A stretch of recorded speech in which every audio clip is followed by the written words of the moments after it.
Hello, hello, hello. How are you guys doing today? Happy Wednesday. Happy Cousin Fun Day. I just got back from Cousin Fun Day about 10 or 15 minutes ago, and it is currently, we're going to do a little time and temperature check. It is currently 4:46. I think I looked at Caroline's clock right before I came in, and it said 4:35. So I've been inside for 11 minutes now, which is why this is the only video that I'm filming today. We went a little bit later than I thought that we were going to go today. I thought we were going to do like 2 to 3:30.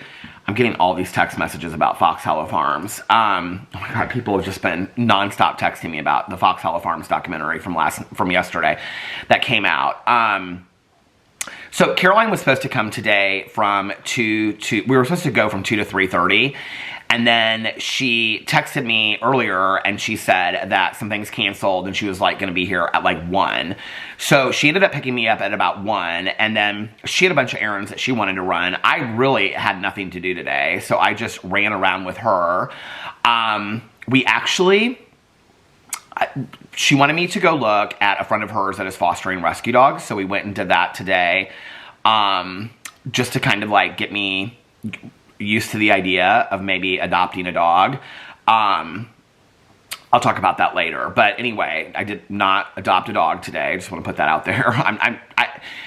It was a really good experience, and yeah, it was a really good experience, but I'm just not ready right now. And, you know, it's not even about, I don't think, emotionally being ready. I think what it taught me was that emotionally I'm ready. I just know a couple things. Like, I do not want to train a dog in the winter. I think that's one thing. So anyway, we'll get into that in just a second, but talk about that in just a second. But that was a good experience. It was kind of fun today to be around a little puppy that, you know, anyway, so we'll get into that today. But anyway, Caroline was supposed to come from 2 to 3:30 today, because she had something after and she had something before. But then, like, both of those things, like, ended up, like, canceling. So she picked me up at 1 o'clock, and then we went late because we were just, like, running errands, and then she wanted to take me by to see this dog and stuff like that. So anyway, it was a really, really good day. But my plan was, I was either going to get up and film videos before she came, which I had set my alarm for 11:30, and so, oh my God, I'm still getting text. Okay, I was going to get up at like 11:30, and I was going to film like 2 or 3 videos before she came to pick me up if she came at 2. But then I snoozed my alarm at 12, and like right when I got up, Caroline had texted me and she said, can you do 1 o'clock instead? And so at that point I was just like getting ready and whatever. So I didn't film any videos before, and then I thought that we would be home no later than 3 or 3:30. And so it was like, well, Shirley, and don't call me Shirley, I can film some videos when I get back. And then we didn't get back until after 4:30. So, but it was such a fun day. It was such a relaxing day. I filmed 2 drama videos yesterday, a review of the Gabby Petito documentary, and then my vlog. And so today I really wanted to get in and film videos on almost all of my channels. But when we were like, she was like, do you need to rush to get home to film videos? And at that point, I just was having so much fun with her, and I was so relaxed. I was like, you know what? No, I said, when I get home, and I'll film whatever I film. And so then when I got home, I was like, I'm not going to start filming now, because I'll be vlogging at like 7 or 8 o'clock at night. And so I thought, I'll just do my vlog. Alex is going to get off at 5 o'clock, and then he's either going to run to Costco to get some chicken fingers, because he texted me earlier and he goes, are you guys going to Costco? We went to Costco today because Caroline needed gas, but she didn't need anything from inside Costco. So I was like, no, we're not going to go in. And I was like, do you need anything? And he was like, no, I don't need anything. And then he texted me later because I said, what time are you getting off today? He's like, right at 5. And he said, I'm either going to come right home or I'm going to stop by and get some chicken fingers for the air fryer, which was funny because Caroline ended up getting all of this stuff at, I have lots of Caroline stories today. Caroline ended up getting like mozzarella sticks. She's been looking at an air fryer forever. The air fryer Caroline wants, if you guys have one out there that you really like the brand or whatever, let me know. The air fryer that we have is, I believe it's a Ninja air fryer. I always call it a deep fryer. That somebody actually sent us, which was really, really nice. I mean, we have gotten so much, Alex has gotten so much use out of that. I've just started to use it recently. But like yesterday, Alex had leftover chicken that he had already grilled from, from the salads that he made for Valentine's Day, and he put them in there to make them kind of like crispy. And then he added it to his Cuban from Sunday, or no, from Sunday at brunch. He added it to his Cuban. And he was like, I mean, it even like does grilled chicken really well. So anyway, I was telling Caroline that today because she had like macaroni cheese balls. She said she's going to go back on Weight Watchers on Monday. So she had, I mean, she's lost so much weight anyway. She looks fantastic. I'm like, she only wants to lose like 7 more pounds or something like that. So anyway, but she got like mozzarella cheese balls. She did get nutty bars today. It was funny because we took a picture. I think I did post it on Instagram. I said we have to take a picture. This has become like a running joke. I feel like I'm all over the place today. This has kind of become this running joke on my drama channel because I've talked about how Caroline got nutty bars the first week. And I was like, girl, nobody gets nutty bars anymore. Everybody gets oatmeal cream pies. And she was like, no, nutty bars are where they're at. And I was like, nutty bars are gross. And so I shared it on my drama video. And like, there were so many people that were like, team oatmeal cream pies. Other people were like, no, Caroline's right. Nutty bars are where they're at. And so I was telling her about it. Well, the next time that we were at Target, she got zebra cakes. And I was like, girl, nobody gets zebra cakes anymore. And so I shared that on the video as well. And people got a kick out of that. So I said, we have to take a picture. So we took a picture of, here it is, of Caroline and I. I know you guys aren't going to be able to see this, but it's, unless I like turn the light down on this, you won't be able to see it. Well, since I actually did it to bring it to video here, and I'm not going to include it in here, let me turn down the brightness on this so you guys can see the picture. So, where is it at? Okay, here it is. So this is, can you see it? There's a picture. I'm holding the oatmeal cream pies and Caroline's holding the nutty bars. So when we got done with it, Caroline was pushing a cart and she just threw the nutty bars in the cart. I go, are you actually getting more nutty bars today? She goes, I told you I'm not starting I'm back on Weight Watchers till next week. She's like, I've not done great this week, so I'm just going to get the stuff that I want to get. And she's like, I just want to sit at home. She's going to watch the Fox Hollow documentary tonight. I showed her the trailer today. She's like, is it anything new? She was like, I don't want to watch it because she knows everything about the case like I do. And she's like, is it anything new? And I was like, oh yeah, it's like it's a good documentary. And so I'm going to do my reaction to it tomorrow. I wanted to do it today, but I'm going to do it tomorrow on my TV channel. I think I've gotten more DMs about the Fox Hollow documentary in the last 24 hours than I think I've gotten about any one single topic to talk about on any channel ever. I mean, ever in my entire time of being on YouTube. I think in the last 24 hours, I don't even know how many direct messages I've gotten, but I've gotten so many. So many people are like, I can't wait to hear what your reaction is to the documentary. I'll probably share a little bit of what I think about it on here today, obviously, because I watched it last night. It's very scary. I was like looking out the windows last night and stuff, but it's very, very well done. And it's a completely different direction for the case. So, but anyway, so we were at, so I took that picture. Anyway, what was I talking about? Well, let's get back to, I got to rewind here a little bit, or I'm going to get way off track talking about all kinds of different stuff. So we took that picture. How did I get to the picture thing? I'm talking about the picture of the zebra cakes and stuff. Oh, because Alex had texted me that I was like, do you need anything, from Costco? And he was like, no. And then he texted me that if he was like, I might stop at Costco on the way home for chicken fingers, so he's going to let me know. So he'll be getting off here in probably, I don't know, the next 5 or 10 minutes, and he'll probably text me. Because he asked me, he's like, do you need anything from Costco? And I was like, no, I'm good. So last night, when I was vlogging, was it when I was vlogging, or was I done vlogging by the time that Alex came home? I don't remember. But anyway, I think it was when I was vlogging and Alex was upstairs, and I got done vlogging and Alex was like asleep. I mean, like he was like asleep. Did I finished the vlog, didn't I, before he came home last night? I'm almost positive. Well, anyway, or maybe he came home in the middle of it. I don't remember. But anyway, when I got done with like everything last night, I think I was like rendering it and uploading it. I went upstairs because I wanted to start watching the Fox Hollow Farms documentary, and he was like asleep. Oh, because I was talking about the fan. Yeah, that was yesterday. He was sleeping up there. And so I turned on the fan and the humidifier. Did he just text me? Somebody just texted me. Hold on, this is the source. The source from Fox Hollow Farms texting me. I want to see what he's texting me. Hold on really quick to see if it's anything. He hasn't watched the documentary yet. He said he was going to watch it last night, but he hasn't watched it yet. He couldn't last night. He's talking about how he went back through his interviews with a fine-tooth comb late last night. Found one of his notebooks. He wanted to go through his notes before he watched it because he's going to take notes on it. And he's asking me if there's a way that I can get back to Fox Hollow Farms, like to go out there and look. And I said to him, it depends on how I do my review. I don't know that I really, to be honest with you, have any interest to go back out there again. So, I mean, I could probably arrange for him to get out there. So, anyway, okay, let's go back to last night. So, last night I went upstairs and he was like asleep. And so I turned on the fan and I like filled the humidifier. And while I was filling up the humidifier, so I fill it up like early in the evening. And then when I take a nap, I put it on. And then when I turn it off, and then when I come back to bed, I turn it on. And so he woke up while I was filling the humidifier.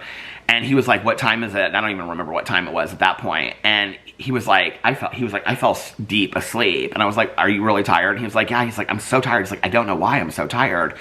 And so, oh my God, I'm like, nobody ever texts me throughout the day.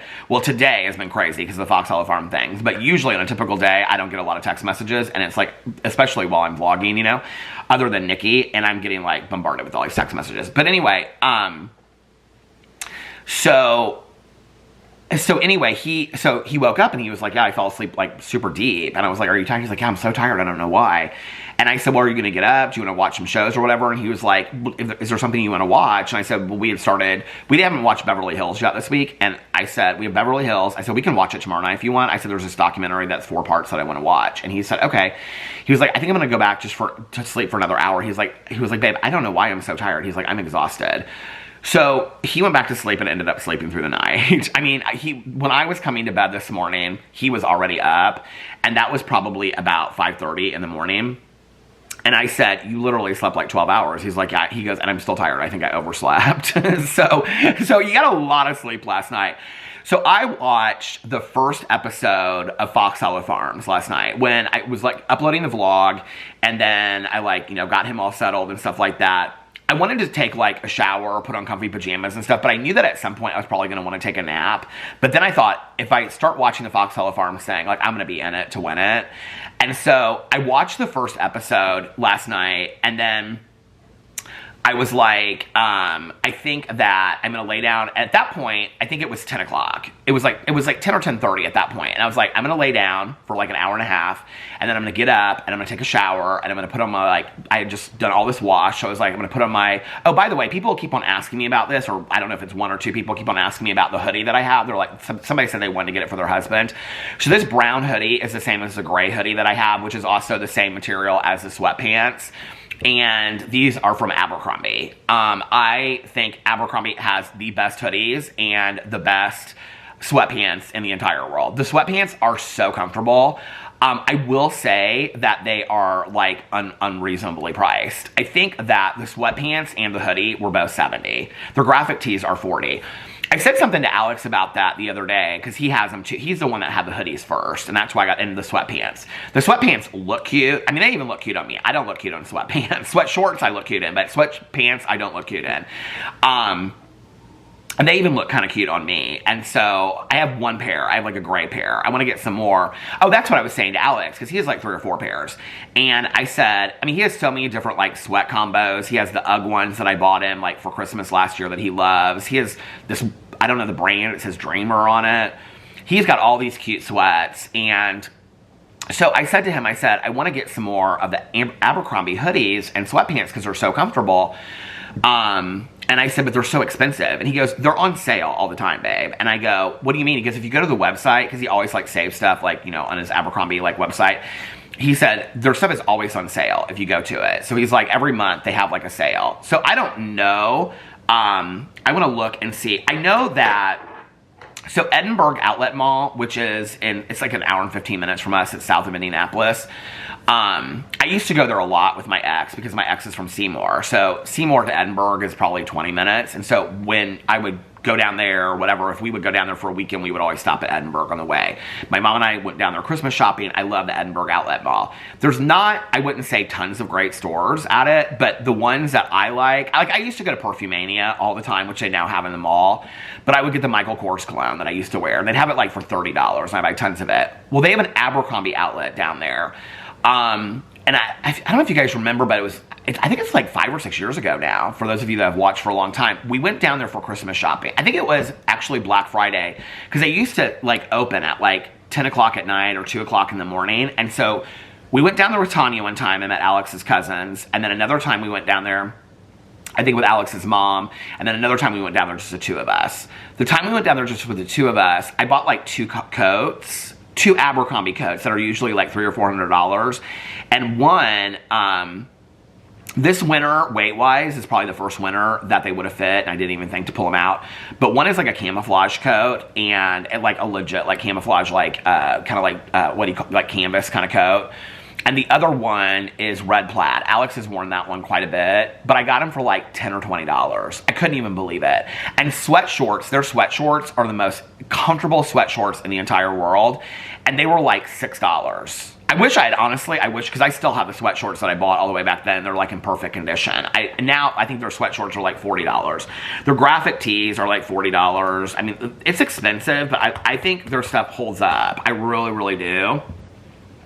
Let me go over here and look and see how much these hoodies and stuff are. Oh, by the way, I have a new mug. I've been digging into the back of the cupboard. So this is the mug. I actually bought this, I think on Etsy, either on Etsy or Amazon, but I think on Etsy. Remember when I was really into like the clay mugs? Today, Caroline and I was like, I want to find a new coffee mug today. So we were looking all over at Target. They didn't have any cute mugs at Target. That Sand and Stone area, not Sand and Stone, that's a brand, but the Hand and Stone area at Target, they usually have cute like dishes and mugs and stuff, but they didn't even have anything. Well, the one in Fisher's has like a really big section. Do you guys, if you go to Target, you'll know what I'm talking about. If you go to like a super Target, they have like the Hand and Stone section. Do you know what I'm talking about? I think that's the brand. It's like a Target brand, but they have cute like kitchen stuff and bathroom stuff. It's all like wood. It's all like, it kind of reminds me of the one hotel, but they didn't have anything in that. The section at the one we go to, which is the Nora Target that Caroline and I go to, it's really small. So anyway, so I pulled this out, and then this is the eggnog coffee, which yesterday somebody commented on. I kept on wanting to call the eggplant coffee. So anyway, which by the way, reminded me when somebody said eggplant coffee with a laughing emoji, which I thought was kind of cute.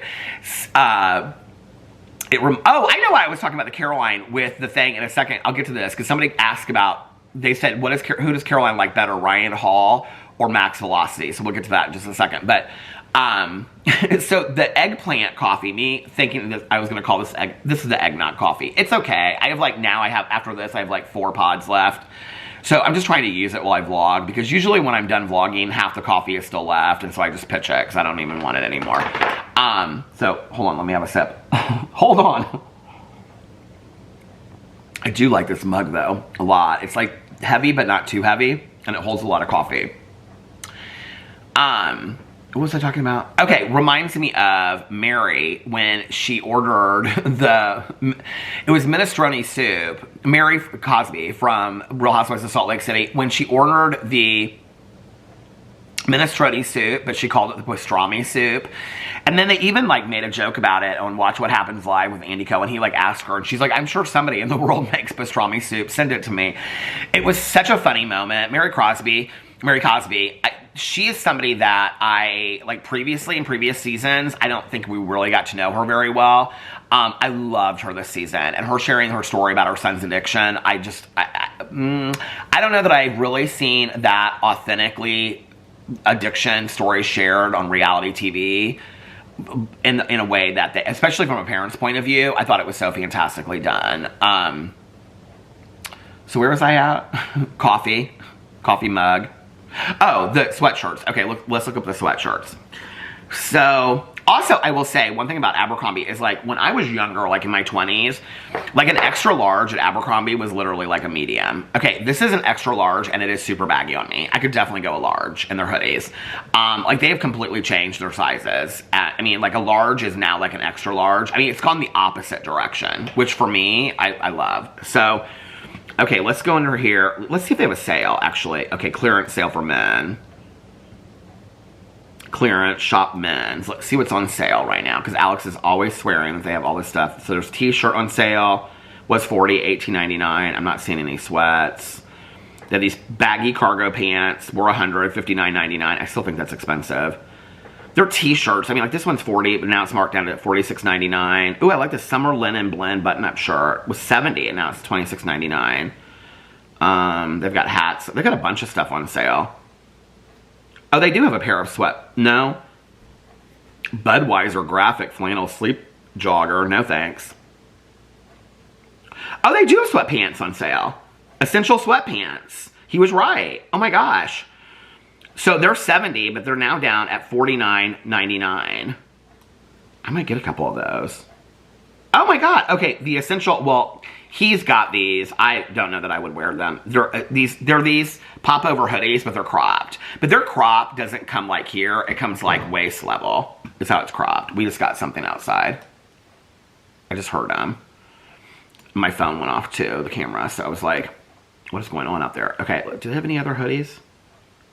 Baggy. Oh, here's more essential sweatpants. Different colors. They've got all kinds of stuff on. Oh, here's more essential baggy sweatpants.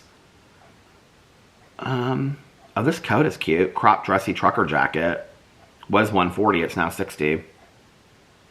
Oh, they've got shorts. Pull-on seersucker. Oh, it's swim trunk.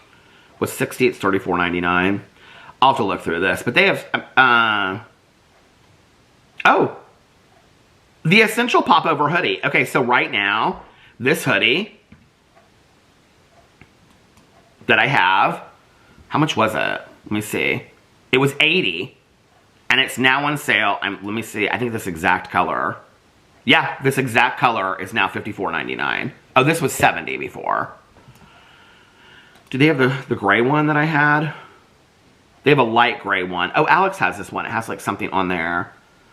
I don't think they have the one that they probably do somewhere. Alex has this one. It's called Essential. It's a purple, but it comes off as a light gray. Oh, but they're out of a lot of sizes. This brown one, I love this brown. What colors? So they only have it in XXL and 3XL. So I'll tell you, like, if you're gonna get it, like, I don't mind this, but like I'm usually like in a hoodie, an extra large. But on Abercrombie, I'm probably, like, everything's really baggy on their website, so I could definitely do a large the way that I like a hoodie to fit.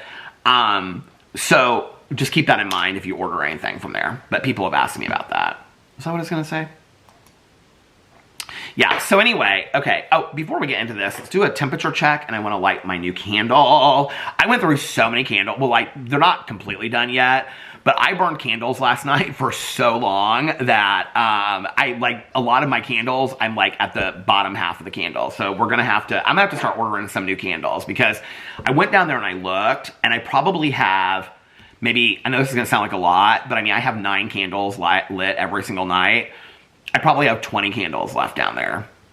That's it in the house. Because I was like, in candle waxes, I've got the white birch, a package of white birch and a package of evergreen. And then I've got the other Christmas ones, like the mulled cider, but of the happy wax, that's all I have with the Christmas. I like, in the coffee, candles, well, other than the wax melt, but coffee and candles, I've been trying not to buy until, like, I've gone through some of what I have, because I don't need a surplus of all that kind of stuff. Okay, so, temperature. We did get snow really, really early this morning. Right before I went to bed, we had gotten a dusting of snow. And so I told Alex, he's like, oh, great. I go, it's literally a dusting, Alex. He goes, I don't want any more snow. I go, it's literally, it looks pretty. It's a dusting. He just does not like snow at all. And then today, there was like some flurries, but it's pretty outside. All week long, I've been wanting to do a winter walk in nature for my Peter Does Stuff channel. But now I have a haul to do of stuff that I ordered. And then I also today, I had like 5 packages at the post office. We went to the post office. So I've got to do a PO unboxing, and I've got to do a haul. And I'm probably going to do that. I don't know. I might tomorrow. Well, we'll just kind of see how things go. I might tomorrow do the walk. And then I think I have therapy tomorrow, actually. Do I have therapy tomorrow? It's probably a good thing that I'm remembering this. I'm almost positive I have therapy tomorrow. Hold on a second. January. Oh, I do. At 2 o'clock tomorrow. So I have to work around that. But that's tomorrow. I have therapy. And then Friday I have a hair appointment. I thought my hair appointment was at noon. It's at 10:30. So Alex has a meeting, a Zoom meeting at 9 o'clock, and then he is having brunch on Friday afternoon with a friend of his. So he's like, I can take you and pick you up from your hair appointment. I was like, that's great. So he's going to take me on Friday, and then I'll come back, and while he's at brunch, I'll film a bunch of videos, and then Saturday and Sunday, we don't really have anything. He is maybe going to go to this club. Like, he and some friends are going to maybe, like, get a table and stuff like that to hear this DJ. He asked me if I wanted to go, and I said, can I let you know on Saturday? I'm really, to be honest with you, I really just want to spend an entire night, like 4 hours, 5 hours, reading books, light candles. I know that people are like, that sounds like every night of your life. Except for that, I only read for like an hour at a time, or 2 hours when I read. And I just want to spend like an entire night reading, and then like take a shower, a nap, like get up, watch some shows. So I think I might just let him go do that on Saturday. And I might just stay in and do, what do you call it? Like read and just relax and stuff like that on Saturday. So also, when he's here, I don't love to walk on the walking mat because it's so loud. And so on Saturday, if he goes out, then I could like watch a TV show or a movie or listen to my audiobook, and I could walk on the walking pad. He doesn't mind. He's like, baby, you can walk on the walking pad. He's like, it doesn't really bother me. But it's really, if you have a walking pad, you'll know what I'm talking about.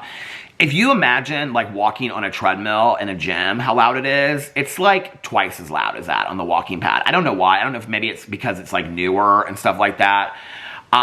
Interestingly enough, a company reached out to me about a standing desk combo. They wanted me to review it. I haven't even responded to them yet because I wanted to kind of look and see if it was like, so I get reached out to by a lot of people for my review channel to review stuff. I hardly ever respond to it unless it's something that I think that I might really like or be, I mean, I get reached out to by the weirdest stuff, for the weirdest stuff.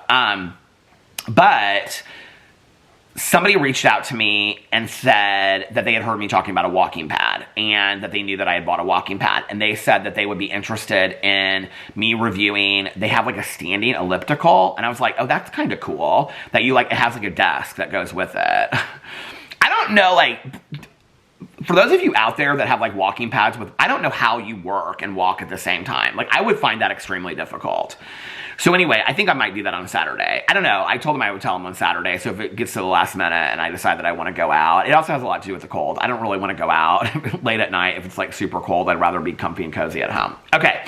So yeah, we got a little dustiness snow last night. The temperature is currently 19 degrees. What are the highlights or the top stories for weather? What is the weather like in Indiana tomorrow? How cold will it be? Snow totals. That's from the Indy Star. That was from 2 hours ago. Let's see what it says. Let's see how accurate they are. What's so weird is I read all these meteorologist reports, but then I watch like Ryan Hall and Max Velocity, and they are like so accurate. I mean, what they say ends up happening, which is crazy when you watch these like weather, you read these weather articles and stuff, and they're never right. More snow fell earlier this week, and even more snow may come later today and tomorrow, but just how much snow fell across the state in the last 4 days? Do we really care? Here's a total from other cities in Indianapolis, including Fort Wayne, Bloomington, South Bend, between Sunday morning and Wednesday. I don't care. I want to know what's... We saw 3 inches of snow in Indianapolis from Sunday to Wednesday morning. Okay.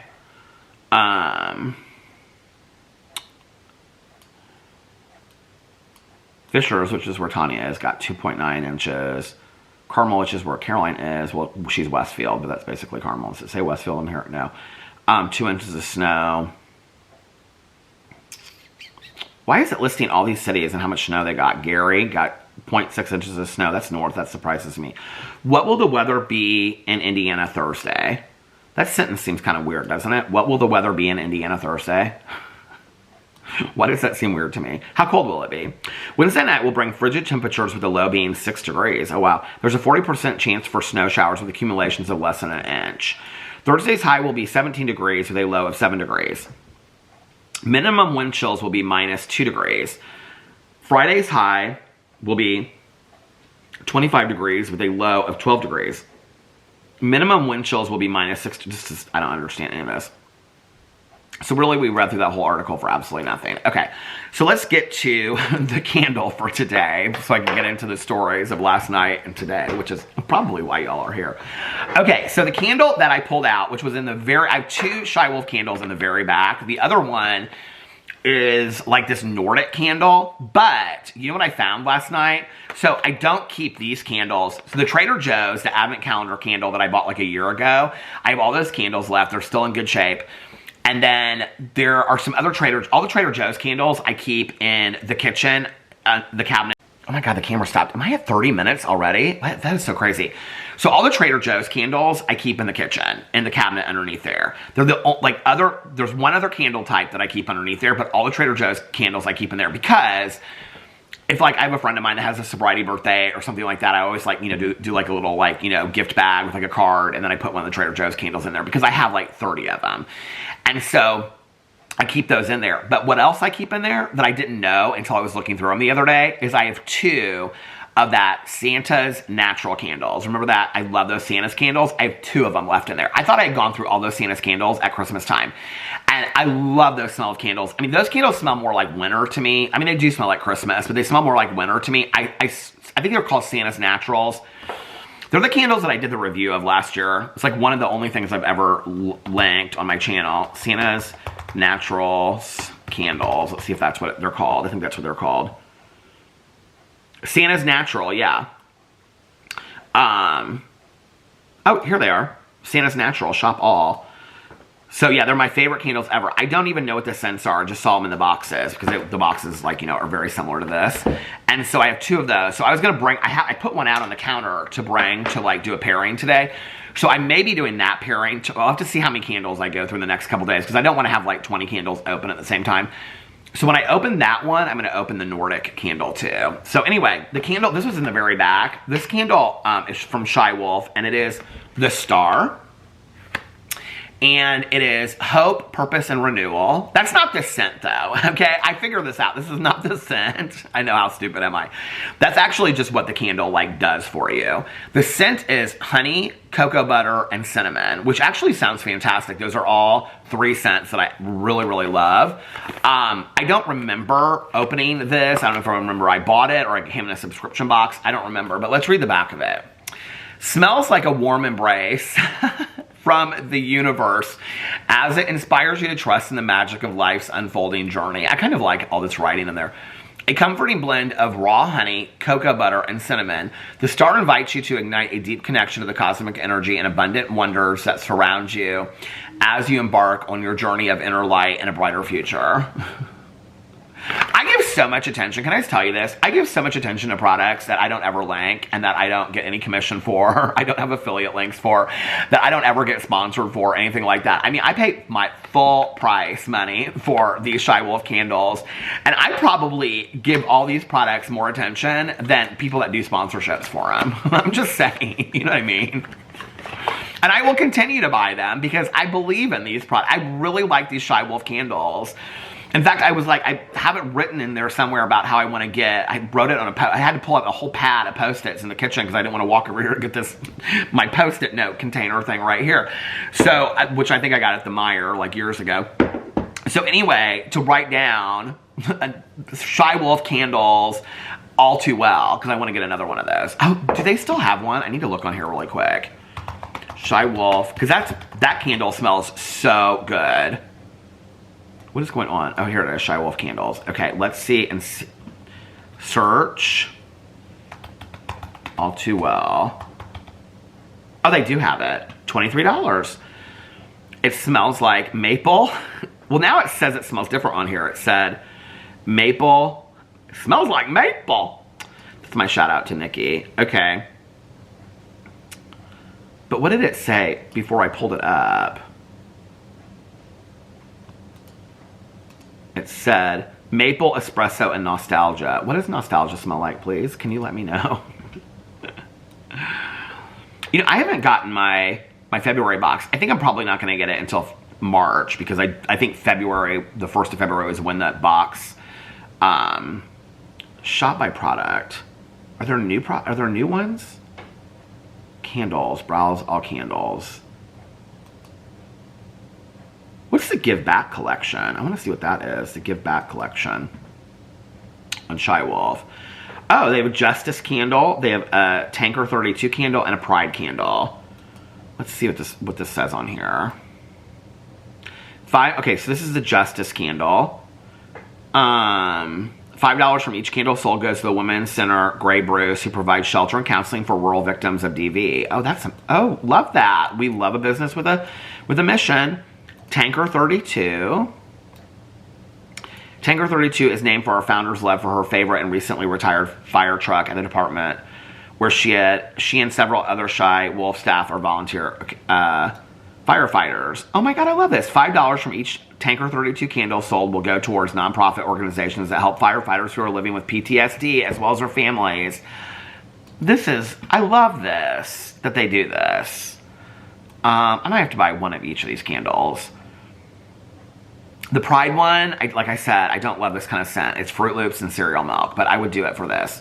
$5 from every candle sold will go to Grey Bruce Pride, which directly supports and serves our local rural LGBTQ youth. All right. Oh, you know what? Have I ever taken the scent quiz on here? On Shy Wolf? Is this how I started it? The scent quiz? I want my fragrance to be fresh and energizing. Have I done this already? I did this on the mythology one, but did I do it over here? Is this how I got started? We'll see. Fresh and energizing, subtle and floral, warm and spicy, masculine and woodsy. We're going to go with warm and spicy. Okay. My ideal getaway is camping in the Joshua Tree Desert. Oh, definitely not. Wandering the streets of New York City. No. Cozying up in a cabin in the woods. Maybe. Sunbathing in the Greek islands. Oh, definitely. Shopping in the markets of Morocco. Retreating to the English countryside. I'm going to say English countryside or sunbathing in the Greek islands, and that would definitely be my pick. Okay. My favorite season is... Oh, God, I do love summer. Summer or autumn. I'm going to go with summer. My top 5 favorite scents are fruity, no, floral, spicy. I wonder what they mean by masculine. I like masculine. Warm. Woodsy. See, smoky. Sometimes I like smoky, sometimes I don't. Outdoorsy, fresh, herbal. I'm gonna have to go with smoky. Next. Oh, Alex just texted me and said he's on his way home. Okay, let me text him back really quick.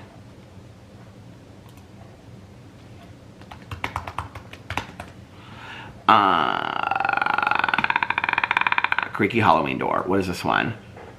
Last question. Specific scents I'm drawn to include, choose up to 6.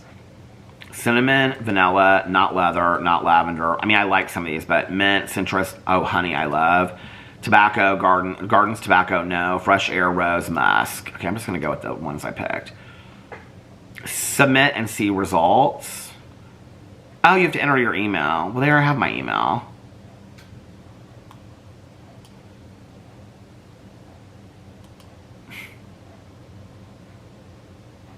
Based on your choices, these are the Shy candles we think you're going to like the most. Oh my God, do you know what the number 1 is? The Star. The Star, Come Together, and Gold Dust Woman. And Gold Dust Woman I have in there. I haven't opened it yet. Sweet Emotions, Cider, and The Magician. This is crazy. Okay, so it says, smells like a warm embrace from the universe as it inspires you to trust the magic of life's unfolding journey. So this is my number 1 pick from Shy Wolf. So I should love this candle. Are you ready? Here we go. It smells like a latte, actually. Like a cinnamon dolce latte. Maybe like a cinnamon hot chocolate? Is there like cocoa in there? Oh, cocoa butter. Okay, well, we're going to try this and see what I think. I got my wick trimmer right here. This is my favorite thing to do during the day. Okay. And then I put it right in there because, see, I always throw these out. I don't keep those. All right. So, last night, get back to what I was talking about last night. Last night, I watched 1 episode of Fox Hollow Farms. I got so spooked out watching it that I was like, okay, if I'm going to take a nap, I want to take a nap now. And then I want to take a shower, and I want to put on comfy pajamas and come down and watch the rest of the 3 parts. I did not realize that it had come out, like, it came out, I guess, like 3 or 4 o'clock in the morning the night before, like going into yesterday. If I had known that, I would have finished the Gabby Petito one and stayed up and watched that. So I didn't know that. So anyway, but it turned out fine anyway. So I laid down and I ended up sleeping. I don't even remember what time, 11:30 or 12 or something like that. And then I got up and I took a shower, did all my lotions and everything like that, put on comfy, but Alex stayed asleep through the whole time. Came down here. Nikki and I talked for a little bit. And then I was like, I'm just going to watch this documentary. I'm not even going to read. And so she was like, yeah, I'm going to watch it too. So we started watching it at the same time. I was like, I'd already watched an episode. And so she was like, I think she was on the second episode. She was at the end of the second episode when I was on the beginning of the second episode. So I lit all these candles down here, stuff like that. And then I started, I don't even know what time that was. That was probably like at 1 that I started watching it. And, because I was having her help me pick out the candle waxes that I was going to burn last night. I was like whispering on the phone because Alex was asleep upstairs. So, I started watching it last night. I had a really, really hard time sitting still. I don't know if anybody else has this issue. When I'm like bored with a show, I can sit there and just kind of watch it and like roll through my phone, you know, play solitaire or something like that. When I'm really into a show, I almost have a hard time sitting still. Like I got up and I got like a glass of water and then I was watching it and I was like, no, I don't want a glass of water. Like I want a cup of coffee because the detectives were drinking coffee. And then like I drank the cup of coffee and then I was like, okay, I got to switch this laundry around, but I didn't really want to go in the basement because I was all like scared and stuff like that. And then I was like looking out the window and then I was like adding the candle wax. It's like I couldn't get settled last night watching the show because I was so excited to watch the show. It's almost like when there's something I really want to watch, I have a harder time sitting still watching it. So I watched it last night. I watched all 4 parts last night. When I got done, I was going to read. I was going to watch. I did read a little bit actually last night. I was going to start because I think I got done. I don't remember, but I ended up going upstairs at like 5:30. But I got done with the show a lot sooner than that, and I was going to watch The Snow Girl. But I was like, I don't want to stay up that late. Because I wanted to get up today to make videos that never ended up happening. So I read a little bit of my graphic novel. Those graphic novels by that Ed Brubaker, they are so weird. They're definitely not for kids. I will tell you that 100%. I mean, at all. The one I'm reading, I actually ordered like 4 more and they came. They're part of my haul that I'm going to show.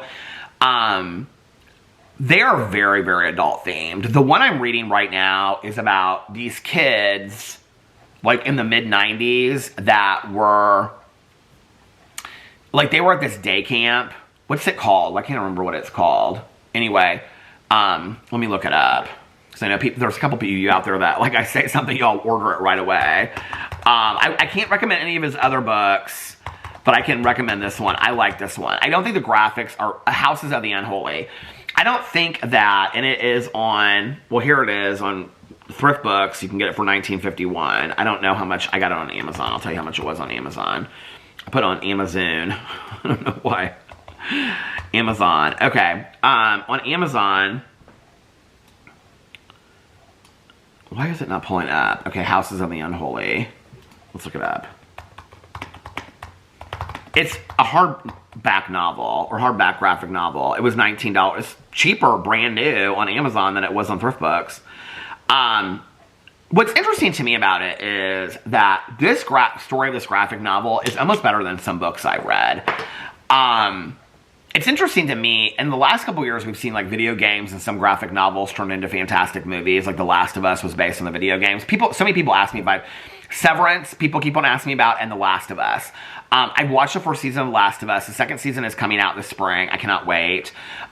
It's another show. I think last time I watched an episode a week, but I think I might wait until a couple episodes are out. Severance, I watched the 1st season and I loved it. It's totally not the kind of show that I would like on Apple, but I love the 1st season of Severance. I don't think I watched it until like months after the 1st season was out. The 2nd season is currently airing, and so when the whole thing is out, I will watch it. If it's already out already, then I'll go in there and look at Apple tonight. But I've got a couple other shows ahead of it. Somebody said about BritBox the other day, they said you kind of run out of shows after a while. Tanya had said the same thing, and I appreciate you saying that because I probably would have bought it. But now that Tanya said it to me and somebody else said it, they said there's like only like so many good shows over there. I'm not going to get BritBox. So anyway, I read a little bit of that graphic novel last night, The Houses of the Unholy. It's really, really good. Okay, so it's about these kids that, like, in the mid-90s, they were called, like, the Satanic Six. It was, like, 6 of them. And they were part of this day camp. And their parents were, like, ultra-conservative Christians that believed, like, in the satanic panic. And so they, like, put in their heads that these, like, counselors and these people that were, this police officer and all these, like, other counselors and stuff that were working for this day camp were, like, supposedly, like, abusing these kids satanically. But then it came out that there was no truth to their stories whatsoever. It's, like, 20 years later, 30, I think it's, like, 20, 30 years later. And it starts with this woman named Natalie Burns. And she was one of the victims that, like, testified against these people. And she is like, her job now is that families hire her to go get their kids out of cults, basically. And so that's how it all starts. And then something happens, and then this FBI agent, like, reaches out to her. This is a graphic novel, you guys. It's fantastically done. I mean, the story is so good. I don't know that I think the graphics are that great, but they're not horrible. They're just very basic to me. If you don't mind these kind of graphics, then go read the Mr. Ballin one, because the Mr. Ballin graphics look almost identical to this. They just look very, like, comic book kind of, like, that you see, like, a million of these kind of things. But anyway, the story is, like, so unbelievable. I mean, it talks about her having PTSD from what she went through, and she's, like, this chronic pot smoker, and she talks about why she smokes pot, her mind can't, like, settle down, and all this kind of stuff. I mean, it's just really... It's very interesting. The character development for graphic novel, I mean, I'm like halfway through it. It's so well done. So this FBI agent comes and finds her and basically gets her out of the situation because she got herself arrested. And I'm not like, this is the beginning of the book, but I'm not telling you the rest of it. So anyway, all the other victims, or the kids that were part of this Satanic Six that... So it came out later that they found out that their stories, there was no merit to it. And their parents were basically feeding them misinformation. Somebody is killing these kids now as adults. It is so good, you guys. I went in and I ordered like 5 of his graphic novels. Like, I was I was like, oh my God, the story is so good. The dialogue is so good. I mean, it's really, really well done. So I watched that last night. And then I ended up going to bed after that. And I fell asleep pretty quickly. Alex and I talked for a little bit because he was up. I was telling him a little bit about the Fox Hollow Farm thing and stuff like that. So I'll tell you what I think about the Fox Hollow Farm thing in a second. So then today I got up. Caroline she picked me up. We went to this place to get coffee that we've gone to before. I don't love it. It's like this local place. It was whatever. I got an iced coffee. I drank like half of it. And then she was like, a friend of hers had a couple rescue puppies, but there's only like one left. And so she's like, I think it would be good for you to, like, you know, she was fostering these dogs. So we went by there, and because she doesn't live too far from me. And so I have pictures of it. I got to hold the little puppy and stuff like that.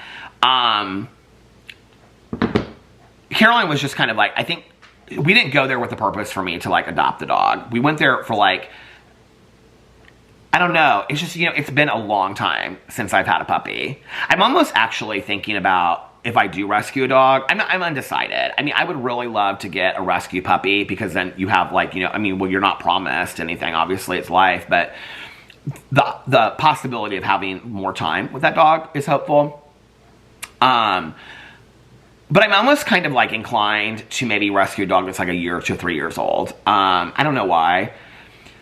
So I was talking to her today about, like, the possibility of adopting, like, a bonded pair. And she was like, very rarely do bonded pairs come up. She was like, this is somebody that's, like, very well versed. Melissa said basically the same thing.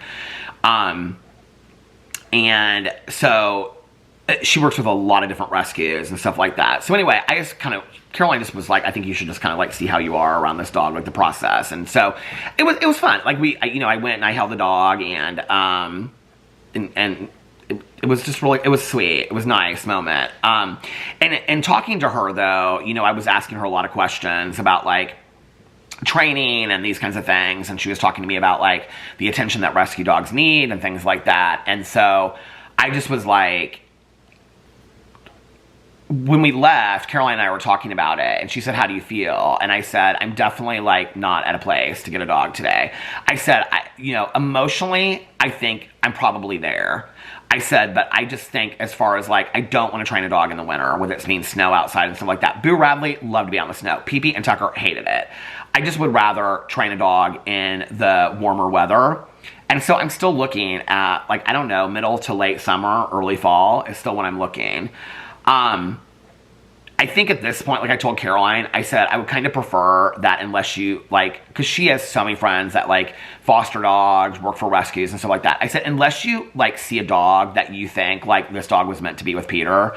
It's so funny because all my friends and, like, Tanya and Caroline, everybody's like, you love your ugly dogs. I do. Like, I want some little ugly, like, mutt that, you know, like, nobody else wants. That's, like, what I want, right?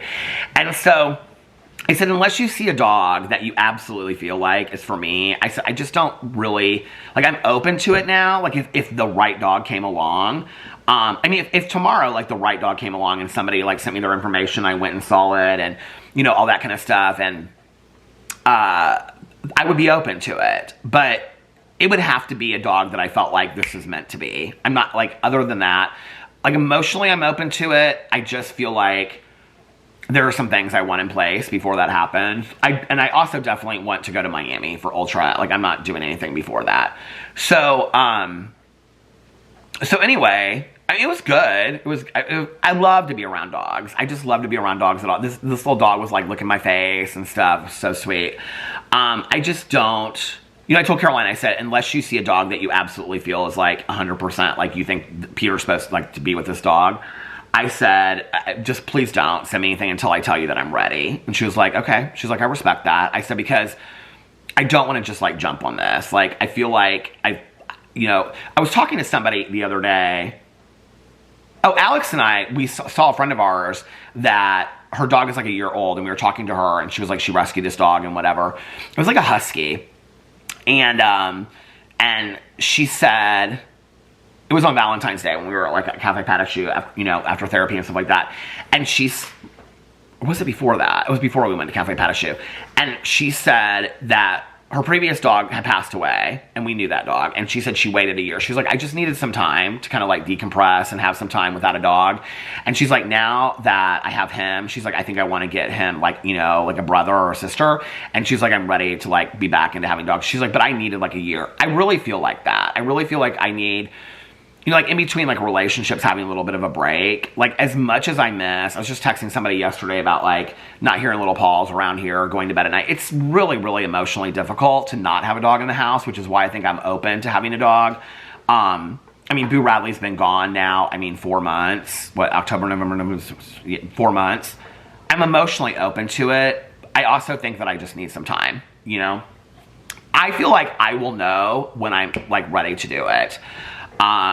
So, yeah, I think I'll know when I'm ready to do it. So anyway, we did that, and then, we ran to the post office. Caroline's like, do you need to go? And I said, I don't think I'll probably have any packages there, but yeah, let's go. So we went to the post office. I have, like, 5 packages. I feel like I have a piece of, like, somebody drew a picture of, like, Boo Radley or something, because there is, like, a big, like, envelope that's, like, this big. So I got a bunch of stuff from there. I actually have some stuff to show that people sent me in, like, letters. Like, somebody sent me a bracelet that's really, really sweet and a letter. But I, like, don't always open the mail that I get, just the packages from the P.O. box, until, like, a week later. I'll go through the mail or something when I'm sitting here watching TV. And so I went through it. It was, like, this really nice bracelet and stuff. So I want to show that. There's, like, 2 things that people sent me that I want to show. They sent me in envelopes. So we went to the P.O. box. Then Caroline went. No. She had to get gas. We went to Costco. Where else did we go? Can't remember. Went somewhere else before we went to Target. And then we went to Target. She had to get a bunch of stuff at Target. She kept on saying to me, she's like, do you mind if I go to Target? I got to get meat. She was like, we were sitting in the parking lot at Costco. She was like, we can either go to Costco. I said, Caroline, I can do whatever you want to do. I just am happy to be out of the house and be with you, you know? And so she was texting Mike, and Mike was like, at some appointment, I think he was at the dentist or something, and she was like, have you got the meat yet? Because they're giving Mabel, or no, they're giving their other dog her pills, but she won't take it in cheese anymore, or the pill pockets, and so they give it to her lunch meat. They're out of lunch meat. So Caroline's like, I gotta get lunch meat.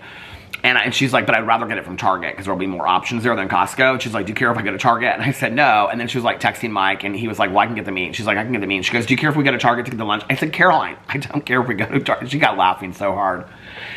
So anyway, we did that. Somebody asked me, I actually read her the comment on, it started this whole thing. Hold on, did Alex text me again? No. So somebody asked me in the, where am I at on time? I'm gonna see. Okay, somebody asked me in the comment sections of the vlog about who does Caroline like better, Max Velocity or Ryan Hall? And it was so funny because I didn't think that I had like really talked to her about it, but I pulled it up. So many of you guys really talked about the weighted blanket in here. Some of you guys love it, some of you don't like it. So it was interesting, somebody in here said, oh, somebody said, okay, I can't stand weighted blankets personally. I'm far too claustrophobic. I'm not claustrophobic, but that's exactly the feeling that it made me feel panicky and claustrophobic. I didn't like it. Okay, people are commenting about, where's the comment about, hold on a second. Somebody said something about Miss Peaches, Max Velocity. This was such a funny comment. Caroline and I got such a kick out of this. Hold on a second. I mean, so many comments about the weighted blankets. I'm done with the weighted blanket, just so you know. Feel free to leave your comments, but I'm done with the weighted blanket. I've made that decision. Oh, somebody said, I was watching a documentary earlier, the Fox Hollow Farms, and every time they mentioned something you talked about on here, I was like, oh yeah, Peter mentioned that on his channel. Somebody replied to that and said what? Oh my God, same, said Mayor. Hey, Mayor. That comment was left by Alyssa. Hey, Alyssa. Alex just came home. I can hear him. Well, let me find this comment, and then I'm going to say hi to him, and then I will be back to finish this vlog once he gets himself settled. So I will be back in 2 and 2. Oh my God, I just got laughing so hard. He just took his coat off and his scarf off, and now he is putting his groceries away in the kitchen. He did not go to Costco. He went to the, would you say he went to Fresh Time? Yeah. He went to Fresh Time, and he got hummus, and he got chips for hummus, and he got, I don't know what else he got. Looks like salsa maybe. No, he has salsa in there already. And then he got chicken fingers and some other stuff. So he got a bunch of stuff. He's putting that away. Then I'm going to finish the vlog. But I do want to say this about this candle really quick. This candle is really, the hot throw on it is really, really strong. It smells like, and interestingly enough, this is like, I would say, the candle smells good. It's just not my like favorite scent. It smells like hot chocolate with honey in it is what it smells like. It's good. It's very, very much like a wintry candle. So if you're going to buy the Star, I would definitely buy it now. It's not a summery candle at all. So anyway, so yeah, so Caroline and I went to Target. I was going to tell you, oh, the comment. I didn't even look up the comment because he came in right after I did that. Let me find this comment because it was so funny. Somebody left about, does Caroline like, where is it at? Oh, it had to have been after that. Hold on a second. Where is it at? Did I respond to it?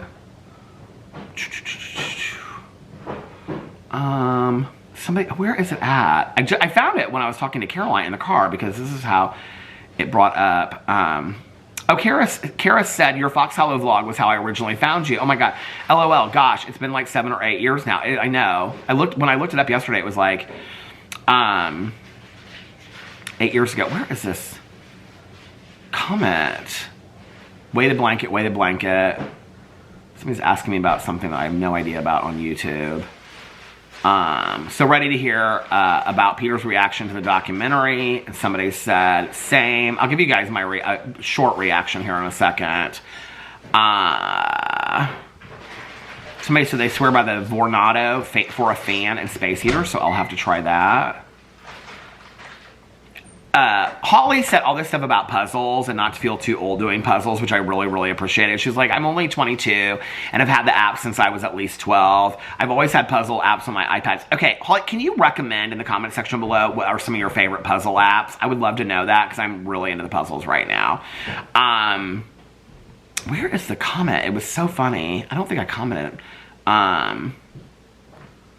Okay, Glamum said something about she thought I was going to do the ending of the Ryan Hall thing. Where is it at? So somebody said, oh no, this was the same one. I can't stand the weighted blankets, weighted blankets, weighted blankets. Maybe it was from yesterday.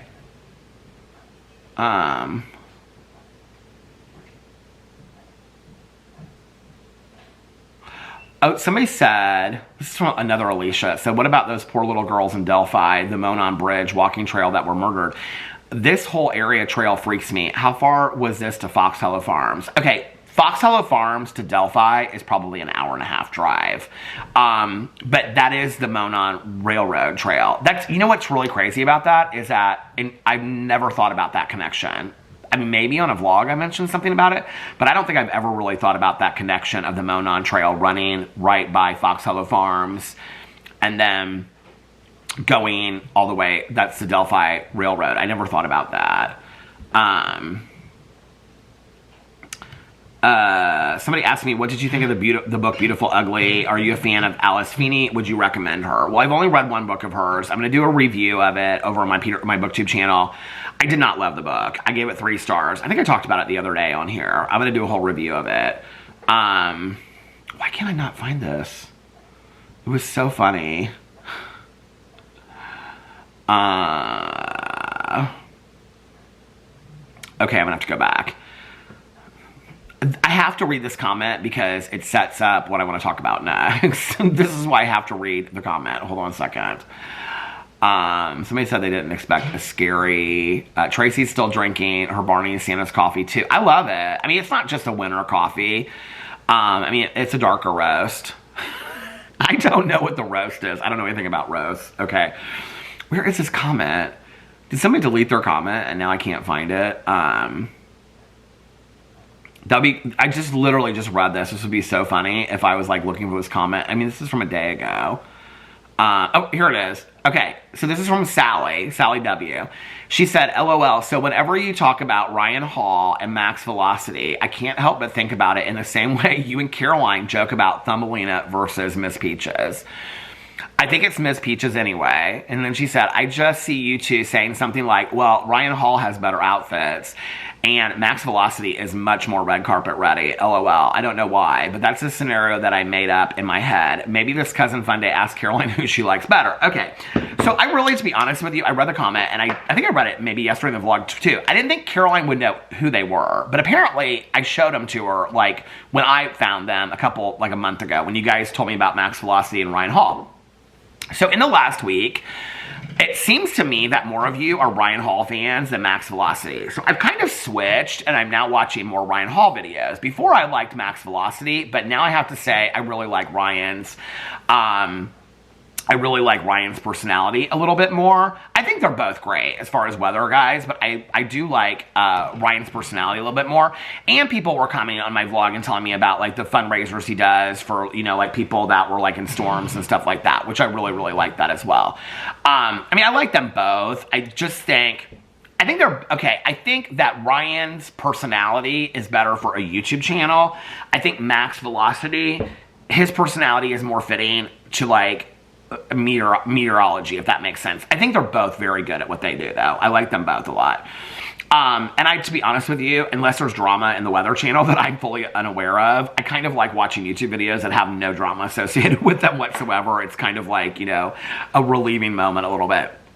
So I said to Caroline, I said, oh, let me read you this comment. So I read her the comment, and she goes, Max Velocity. Right away. I go, you don't even know who these channels are. She goes, yeah, you introduced me to them a couple weeks ago. She goes, I've been watching both of them. And I go, why do you like Max Velocity better? And she goes, I don't know. She goes, and this is what she said. She goes, I mean, he's not as good as Miss Peaches. I go, and she goes, the famous Miss Peaches, because that's what her Instagram account is, the famous Miss Peaches. I go, Caroline, I said, I don't even want to hear about Miss Peaches today. I mean, this was all kind of like in jest, but seriously. I said, because Thumbelina, the squirrel, is having surgery today. I mean, this is like stressed me out all day about Thumbelina. So Caroline knows how much I love Thumbelina. So she's like, well, look her up on Instagram. We need to look this up right now. I said, although I'm hoping that this will not like upset me. But she's like, you need to look up Thumbelina right now and see if there is, who's at the Bean in Chicago? Everybody always wanted to go to the Bean in Chicago.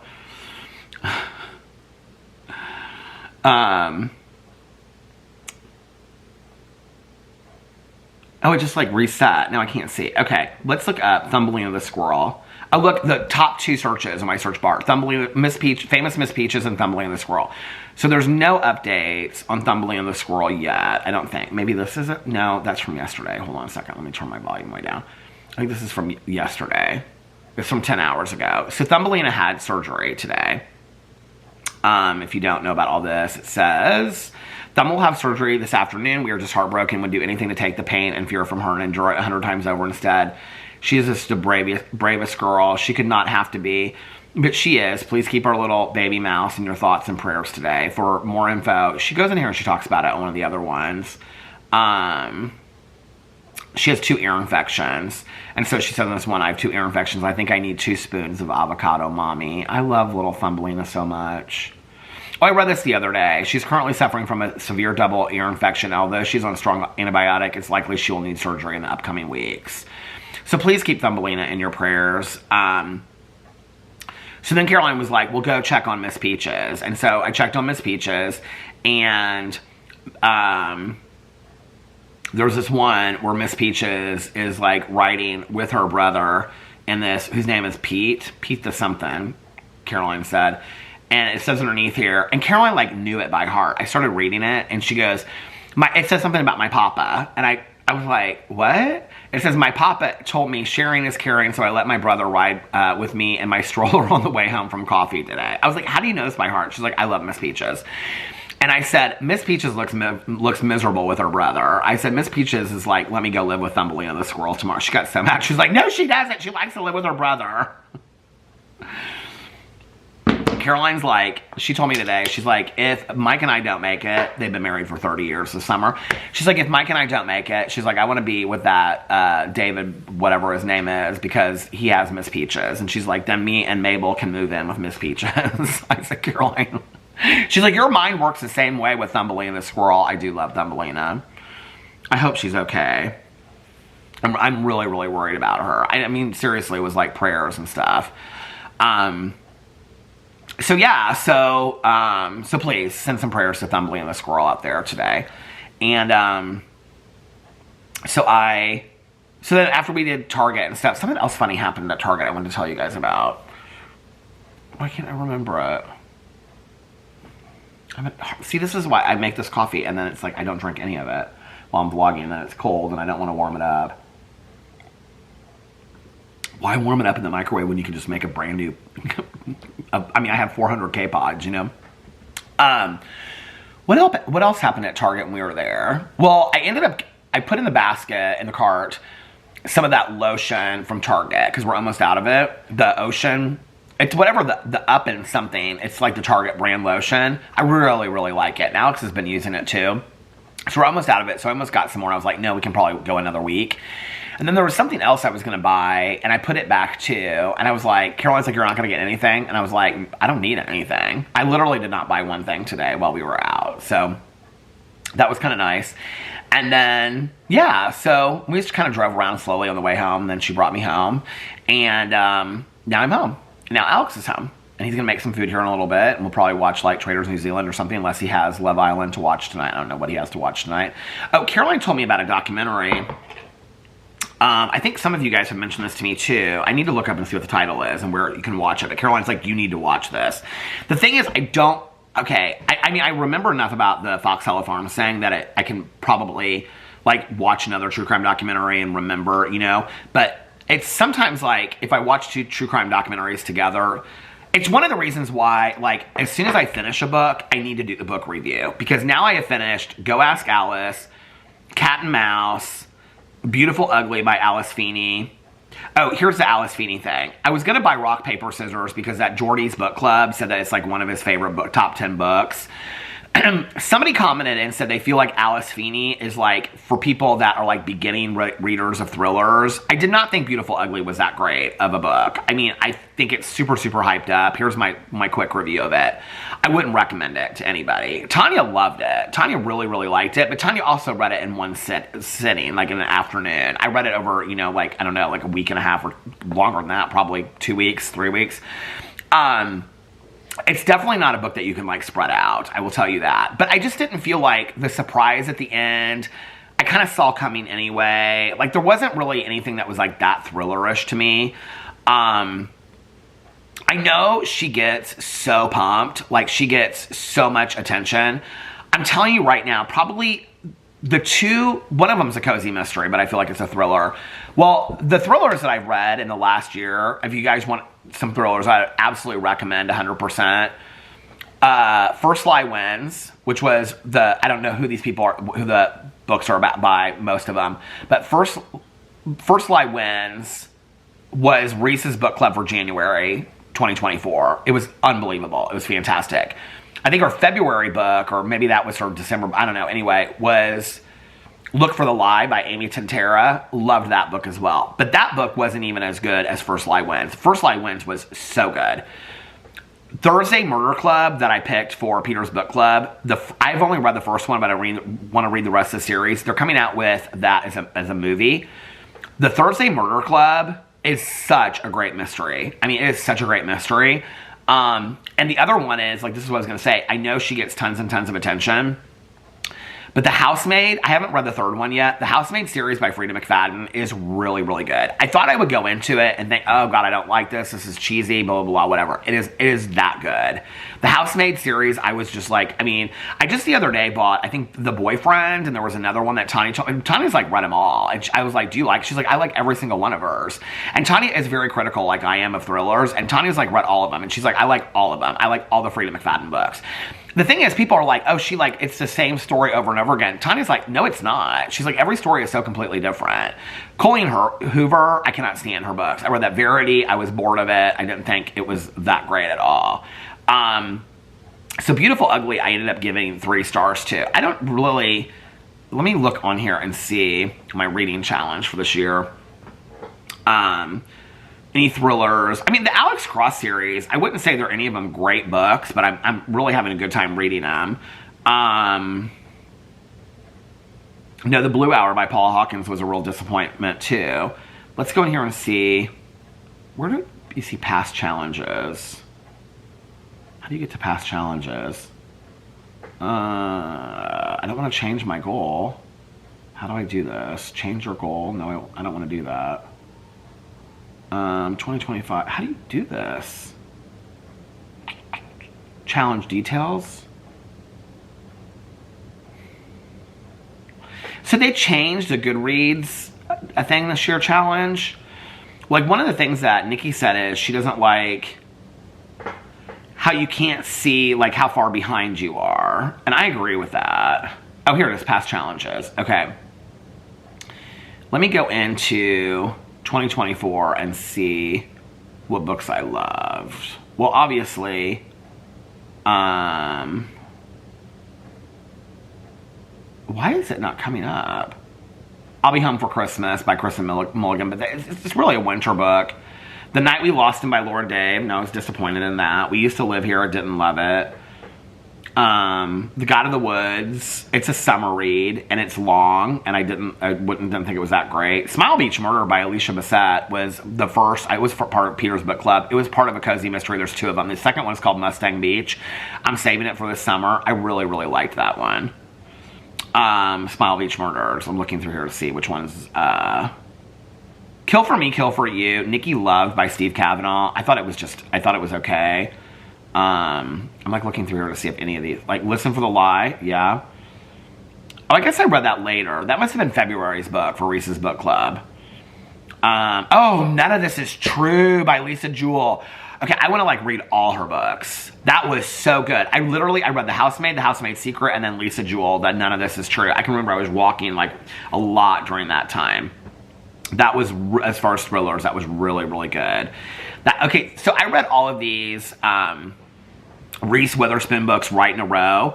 The House in the Pines was not good. Maybe Next Time is not really like a thriller. It's kind of like a time, kind of like travel kind of thing. Not really time travel, but I really liked that book by Seska Major. The Denise Mina books, Confidence, these are the books I recommend the most. The first one's called Conviction, and the second one's called Confidence. The first one is about a woman that tries to solve a podcast murder. The second one is about a woman that the last she's a YouTuber, and the last video of hers is her going into an abandoned house, and that's called Confidence, and I read that one this year. Denise Mina is such an underrated writer. I love her books. So yeah, so that was that. You know what, I should just pull up the comments really quick on here. Okay, let's go into here and pull up the comments. Is that how I got to that? I don't even know. So yeah, tonight, I don't know, we'll watch some TV, read. I really wanted to film more videos, but tomorrow, that's my plan, is to like, get up, therapy, film a bunch of videos. Thursday, Friday, Saturday, Sunday, videos, relax in the evening, read. I am ready for like the warmer weather to come, because I'm ready to sit on the front porch and read at night and stuff like that. Let me answer a few of these comments. Oh, I wanted to tell you guys what I thought about Fox Hollow Farms. Sherry said, so many people commented on the vlog last night about the Fox Hollow Farms documentary. Thank you for talking about the Fox Hollow documentary. I know you've mentioned that case during the last several years. I watched all the episodes last night. I'm a big fan of documentaries, maybe because I knew something about this one, but I gotta say, this one really creeped me out. I am not a fan of being scared, but I really enjoyed this one. I may even watch it again. Thanks, my best to you. Okay, so I'm just gonna give like a short reaction to it, because I wanna do a full reaction on my Peter Watches TV channel. Okay, so it's 4 parts. When I went into it, because it was 4 parts, I really thought they were going to do like a retelling of like everything that's ever gone down with this case. It really isn't like that. They do kind of a brief overview. It's interesting because I watched everything about it, okay? So it's like they pulled from all the documentaries. It's like they pulled from The Haunting of Fox Hollow Farms. They do talk about the paranormal aspect of Fox Hollow Farms out there. It's like they pulled from the original A&E special, which I guess there was 2 of them, because when I looked it up, it was called something about the serial killer's wife or something, and then the one they showed last night that ended up having, why can't I think of his name now? They said it a million times last night in the documentary. Fox, the Mark guy, Fox Hollow, I mean, I know this anyway, Hollow Farms, why can't I think of his name? Mark, why is it not coming to my mind? I'm gonna have to get into these text messages from my quote-unquote source. Every time I say that to one of my friends, I just like die laughing. Okay. He's talking about Mark in here. Okay. Mark. What does he say his last name? Why can't I remember Mark's last name? I mean, I just watched Goodyear. I should have known that. So, okay, it pulls from all these different documentaries. It pulls from, like, the original A&E documentaries. In fact, there's footage from it. I don't know what they did with the footage, but if you watch, like, the only version of it, I mean, they must have got the original copy of it, but once you go and look at the only version on YouTube, it's like, literally like a VCR copy of it. It has, like, Julie Baumeister, the wife of her Baumeister that's changed her name and stuff like that. You know what, I'm just going to share some stuff that came to me while I was watching this last night. So, I've shared this before. He grew up literally down the street from where we live. I found that out from a neighbor of mine that lives down the street. The way that she knows about it is she used to work with his ex-wife, okay? Or his widow. She used to work with her part-time.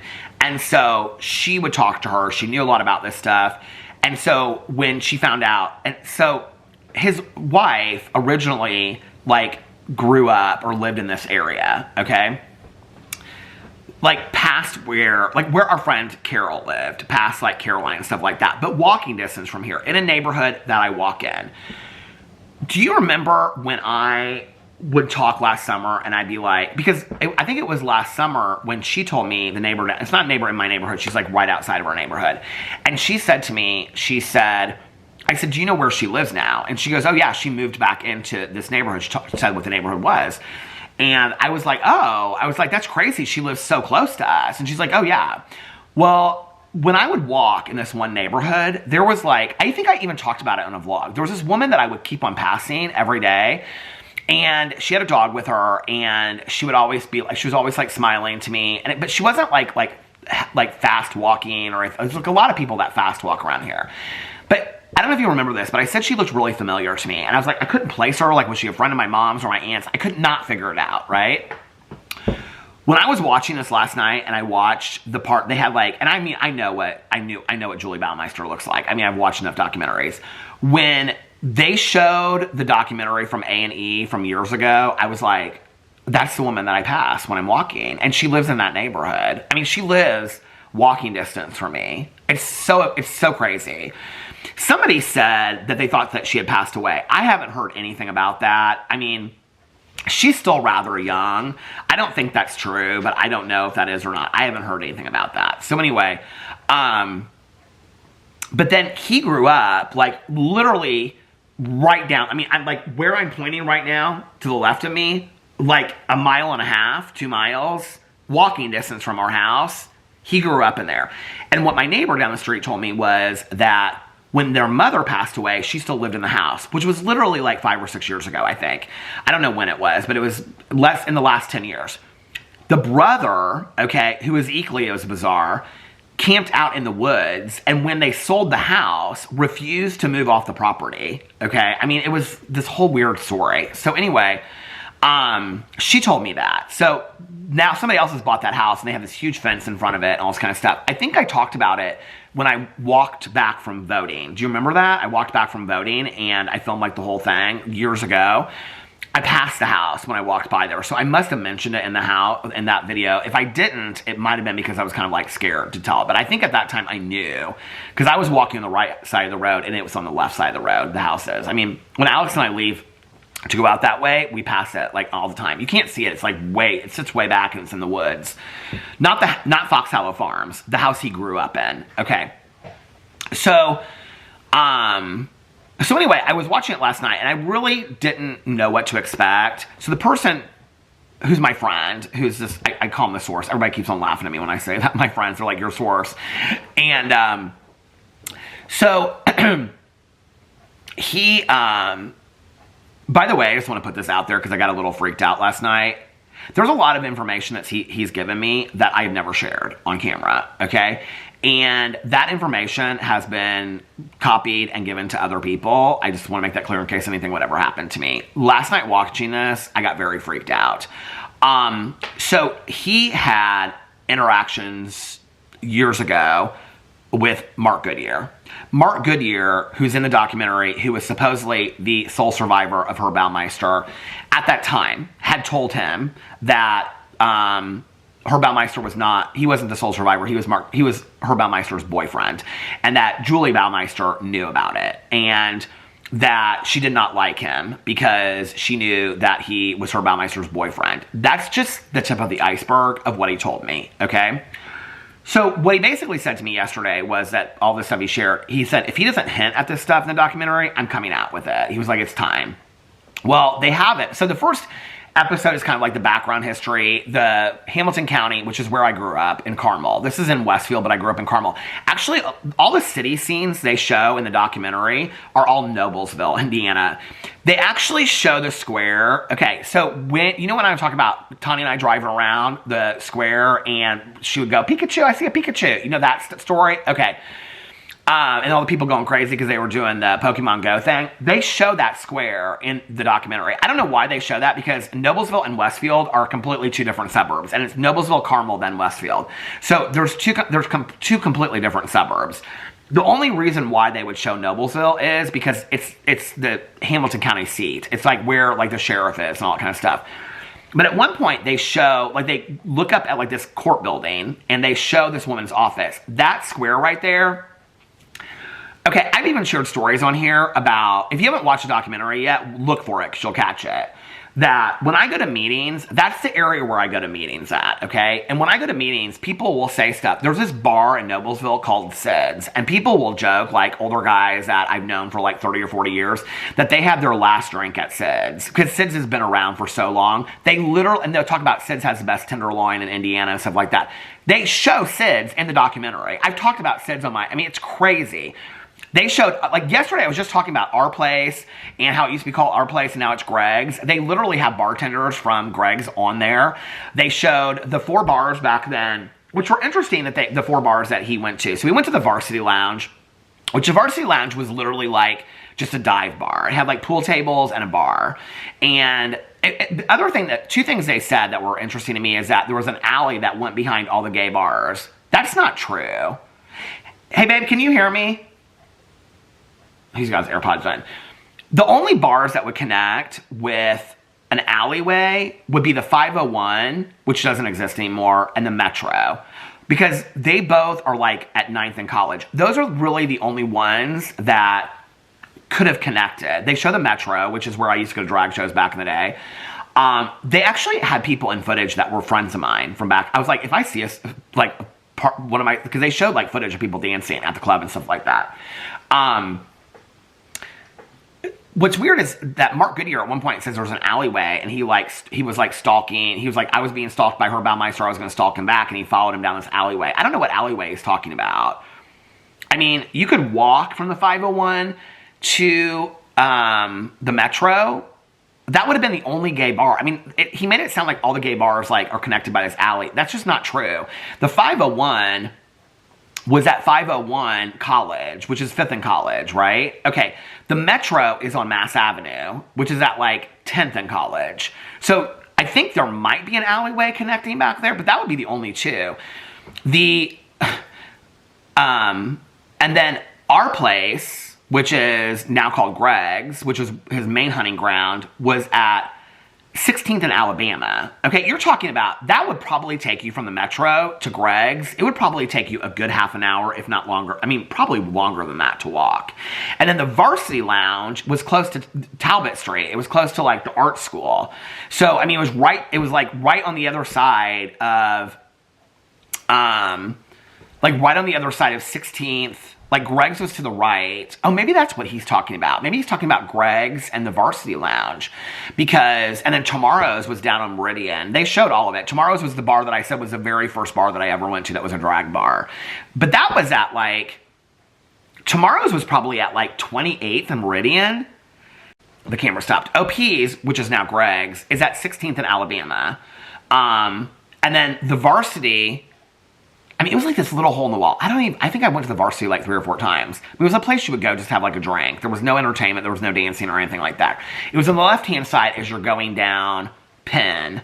And it's on the left-hand side. So it would have been at like 16th and Penn. So maybe there was an alley. But my friend, she lived on top of Brother Juniper's, which was across the street. So this was all by the art school back then. The Heron Art School used to be there. It's now on the IUPUI campus. But the Heron Art School is right on the corner. If you keep on going north, okay, at like 23rd and Talbot, that's Talbot right there. 23rd and let's say between Meridian and Delaware is where Talbot Street used to be. Talbot Street was like in the 70s, it was a gay bar, and they reopened it again. It's actually where I saw Alex for the very first time. So there's no alleyway that connects all these bars. Anyway, there were so many discrepancies in Mark Goodyear's interview. But the documentary it was scary. I was looking out the windows and stuff last night. I had all these candles lit. I was so cozy. I'd taken a shower, put on my cozy pajamas, all this kind of stuff. So so the first episode really kind of like gives a history of the case, but it's not like, it doesn't go in and say everything about the case. It's really interesting because for somebody like me that's watched it all these years and has watched everything, read everything about it, it felt new to me. Like, there was a lot of stuff I knew from what I had heard.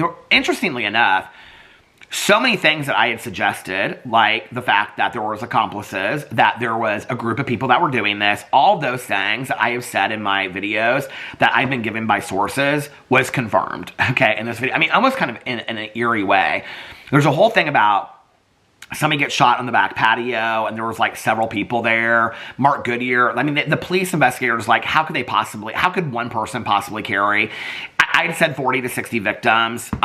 He says 56. He says 40 to 60 at one point, Mark Goodyear, and then he says 56. Everything that he says in the documentary is pretty much verbatim what he told the person that, my friend, years ago.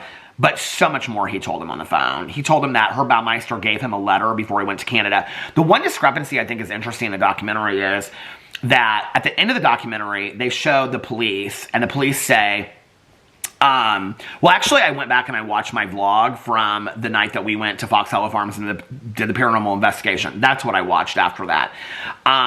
Because I wanted to see about the owner, okay? The owner is... I'm gonna get more into it. I'm gonna do a heavier video. The owner is, I don't know, even like, there's so much that I did not include in that vlog because he was saying names constantly.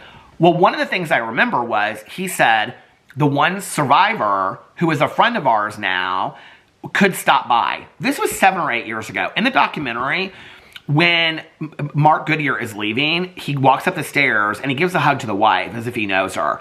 The owner is very defensive of Mark Goodyear. It's weird to me because they talk about like Mark Goodyear like taking off his shoes, like it's sacred ground at Fox Hollow Farms. It's almost like he has some agreement with the owner that's there now. The owner's like, I don't know. He made it out like, I don't know. The whole thing with the owner is very bizarre. There were a lot of things when I was watching my vlog last night that I was like, oh my God, I left. Like, we didn't even go into, like, I didn't even show the footage from the bathroom. They show the vortex from hell and stuff like that. And I think I still have that footage somewhere, but I'm gonna have to look for it. So anyway, but there was so much. I should release the unedited footage of that documentary, shouldn't I? I mean, there was so much that he said to us in there. Part of the reason why, like, Melissa, we're asking if we can order a pizza, that's not in there, but I remember why. It was because we were looking over he shows it in the documentary, all the police footage and stuff like that, which is interesting to me because he said in the vlog, he said, you can't take pictures of anything, but then he shows in the documentary and it's an open case. I thought that was interesting. That man bought that house because he wanted to make money off that house, 100%. There were so many things he said to us that night about, well, we want to run tours here. I want to write a book. Then he didn't end up writing a book. He charged us to go out there that day. We had to pay $20 a person to tour Fox Hollow Farms. And he was like, the reason we charge is because of this. His wife was sitting upstairs. I mean, it was bizarre. But anyway, so when I watched it, there were so many, okay, so the WTHR documentary, which actually let me look up because it's a really well done documentary on Fox Hollow Farms. It's on YouTube, WTHR. It came out just a couple years ago. WTHR documentary. I think the news guy that does it, he does a fantastic job of it. Fox Hollow Farms. Hold on a second. The documentary is called, why is it not pulling this up?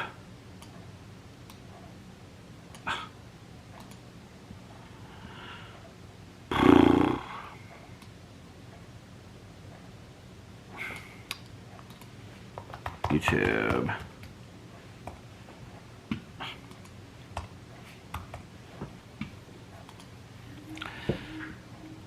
Because they reference WTHR in the documentary. Okay, WTHR Fox Hollow Farms.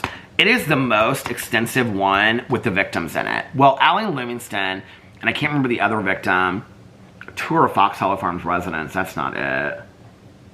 Here it is, 1 year ago. WRTV presents Forgotten at Fox Hollow, the Victims of an Indiana Serial Killer. It is the best documentary that shows about the victims and the victim's family, and the one guy, I can't remember his name, that was working, his sister was working at Save-A-Lot stores with her Baumeister. That documentary is so well done by WRTV. 52,000 views. I mean, I think that's so sad that it's not getting more attention than that. I'll probably talk about it in one of my documentaries or videos, but anyway, it's like they combine The Haunting of Fox Hollow Farms, this documentary, the A&E documentary, and all the research, and then that's kind of like the basis for the foundation for the documentary. But then they go in and they hint out the whole time about the one surviving victim of her Baumeister. But before they ever have him sit down on camera, they lead up to the idea that they don't really believe his story. There's a new investigator, it's a coroner of Hamilton County, which is where I grew up. It's where Caroline lives, it's where Tanya lives, is Hamilton County. And then he has brought in this guy from Colorado that's like a cold case specialist. And they work together, and the cold case specialist is fantastic. And neither one of them believe that he did it on his own, which I'm like, thank God we are finally talking about the possibility of an accomplice. But they even insinuated at one point that there was like a party of people, and that there were several people there, and this guy, they talk about this one guy, and that he saw somebody else get shot and killed out there. And then, so, I mean, I think the story is kind of opening a little bit. I feel like if anybody's going to solve this case, it's going to be the cold case investigator and this coroner. But the coroner says in there, he goes, my job is to investigate death. My job is not to investigate murders. Which, but he's like on it. I mean, Hamilton County has reopened it. It's interesting because at one point he says in there, I feel like they kind of hinted at stuff, but they wouldn't come out and say it. He said that when he reopened the case, a former city councilman from Hamilton County reached out to him and said, why are we wasting our money on this? Like, this case was closed years ago. These are the kind of things that I have heard through the grapevine from other people, that so many government officials did not want this case reopened. The only question you would have to ask is why? Why would government officials not want this case reopened? You know, what are they trying to hide? I mean, I've always been told for the last couple years that Herb Baumeister took the fall for a much greater thing that was going on. They finally interview Mark Goodyear, who is the last survivor. But what we find out is that he's not the last survivor. One of the biggest inconsistencies is that if you watch my vlog, the owner, who's also written a book, okay, of the house, says in there that he was at the lake cottage, that Herb Baumeister was at the lake cottage with his son. This is what they always leave out in the documentaries. They kind of said it a little bit in this documentary, but they didn't put the timeline together exactly. So the reason Julie Baumeister let them on the property was because he was at Lake Wawasee at their lake house and had their son, okay? She wanted the police to go get her son and secure his safety. So she said, you can come on the property and look, but I want my son's safety secured. So some of the police officers came on the property. Some of the police officers went up to get her son, which they secured his safety. That's when they saw Herb Baumeister face to face, okay? When they interview, so it was in 24 hours that the news sources, because they say on the documentary that 59 News, Fox 59 News was out there that day. It was within 24 hours that they talked about finding bones in the property, okay? So in the documentary, when you're watching it, it was less than 24 hours. Well, Mark Goodyear says that he was sitting with Herb Baumeister when Herb was watching the news footage of them being on his property, which would imply that Mark Goodyear was at his cabin at Lake Wawasee. Wawasee is 2 hours from here, okay? I don't know why he would have turned around, driven 2 hours north, not knowing that they were on his property yet, and go to his supposed boyfriend's house. The whole thing doesn't make any sense. Mark Goodyear literally sits on camera and says, Herb Baumeister was sitting right next to me when the footage was going live on TV. He was going crazy, he had a gun in front of him and all this kind of stuff. Then they talk about him fleeing to Canada. The police are all like, this one police investigator, I believed everything he said until the very end. It's this Kerry Milligan guy. And he's like, oh, there's all these suggestions that there was no gun to be found. I have heard from so many different sources that there was no gun at the site, okay? That mixed with the fact that the VCR tapes were never found. You literally have the guy that found Herb Baumeister in Canada say there was no gun. And now they're saying, oh yeah, there was a gun right there, and witnesses' eye accounts and all this kind of stuff.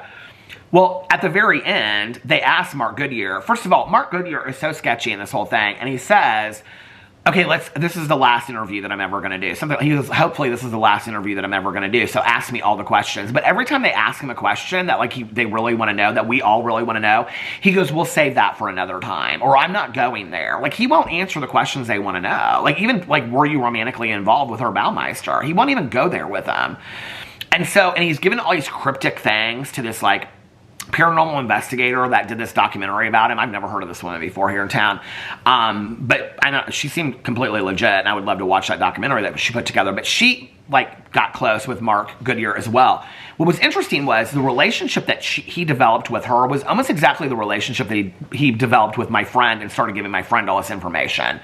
So it's interesting to me that Mark Goodyear wants his story out. But then there was this part in there where he says, what am I? And I'm an accomplice. They showed it in the trailer. It's so spooky weird.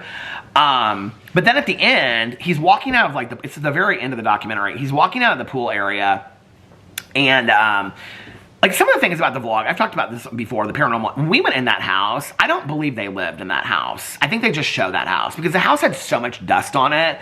Like, everything Melissa kept on pointing it out. I mean, the dust wasn't just like, this thing needs to be dusted. I mean, it was like, the TV was like coated in dust. The bathroom was like coated in dust. I mean, it was like, it didn't look like the bathroom had been used in the last 10 years. I mean, there was so much dust in that house. I was like, they don't live here. Like, the only place that looked like it was used was the kitchen. None of the house looked used at all. It didn't look like anybody was actively living in the house. And not only that, but so many of the things that were in the house, he would say, oh, that was originally here with the Baumeisters. Oh, that was originally here with the Baumeisters. And I didn't, like, a lot of it I cut out of the documentary. I don't know, or the vlog. I don't know, maybe I didn't want to go over an hour. I don't know why I did it, but I have that footage somewhere. So, I mean, he said a lot of, like, really weird stuff on that vlog. But one of the things he kept on saying was, Mark Goodyear might show up. I'm hoping that he'll show up, and then he can tell you guys the story because he's the last remaining survivor. Which, what that shows is, I did that documentary, or did that vlog 7 years ago, right? So they were friendly with Mark Goodyear 7 years ago. Mark was coming out onto the property 7 years ago.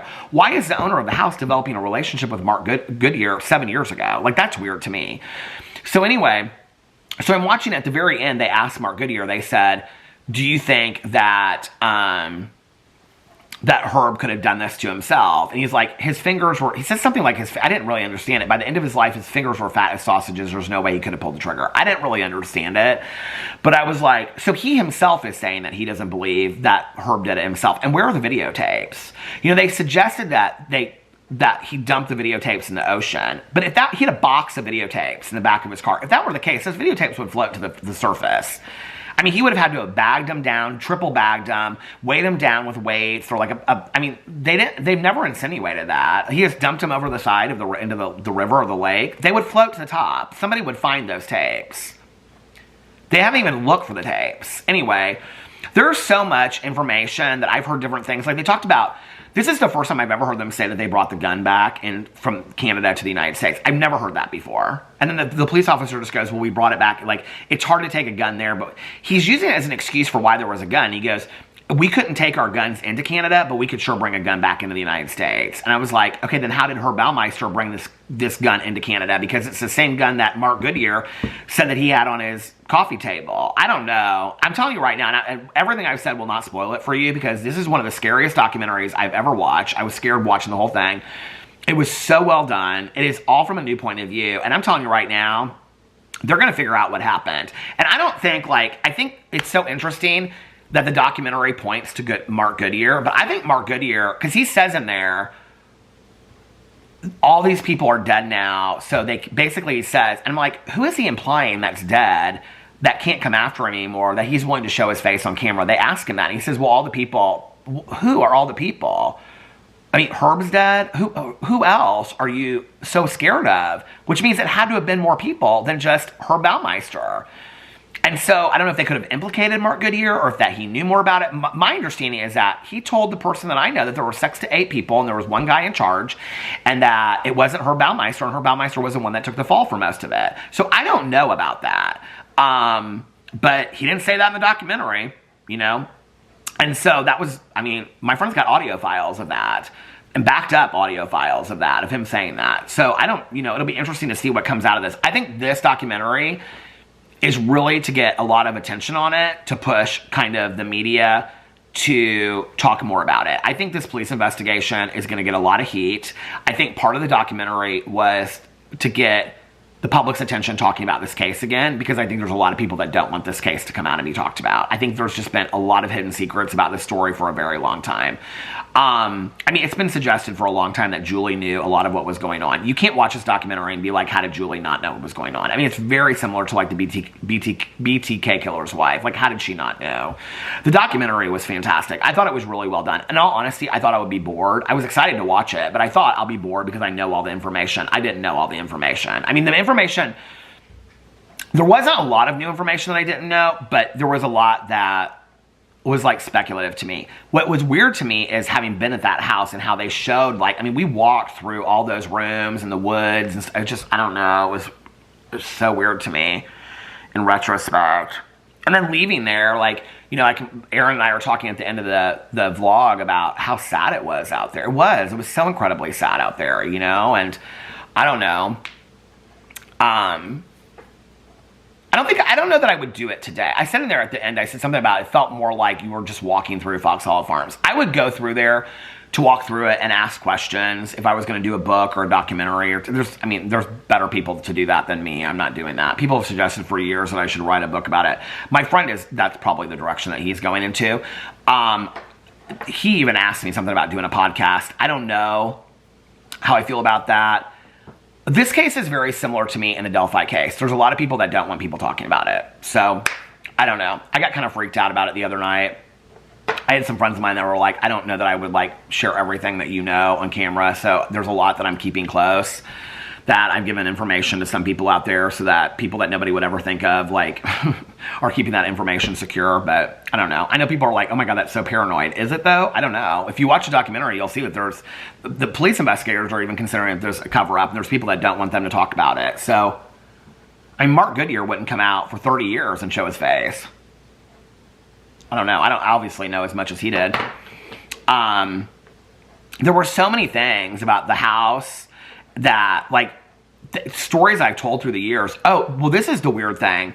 So there was one guy that reported being out there that they talk about at the very end, and that they would go out there supposedly for after parties. And I was like, I never heard that before from anybody, that they would say that people came out there for after parties. Well, that matches the story that my friend told me that Tanya and I saw at a meeting that said we went out there for an after party. That is so bizarre to me that other people had reported that at that time, you know, that they went out there for like after parties. I never heard that before, which I've got to reach out to him and find out more about what he knows, because I don't know, it's just